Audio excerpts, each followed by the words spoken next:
নমস্কার, আমরা loving brothers. না, আজ কোনো ফানি ভিডিও না, কোনো ভিডিও প্রমোশনের জন্য না, নাবিকতার এই নির্মম পরিণতির জন্য, ন্যায্য বিচারের আশায় আজ আমরা সবাই একটাই কথা বলতে এসেছি।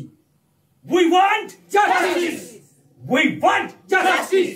We want justice! বিচার চাই সেই সকল ঘৃণ্য অপরাধীদের যারা মেয়েদের ভোগের বস্তু মনে করে।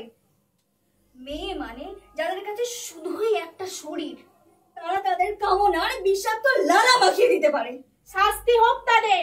আমরা চাই দোষীদের এমন দৃষ্টান্তমূলক শাস্তি যাতে কেউ দ্বিতীয়বার সঞ্জয় হওয়ার কথা চিন্তা করলে তাদের শরীরের সব সঞ্চয় যেন শুকিয়ে যায়। বলছি তাই, অপরাধীদের শাস্তি চাই। ধর্ষক যারা করে পোষণ, ফাঁসি হয় যেন তাদের শেষ আসন। We want justice! We want justice! We want justice! We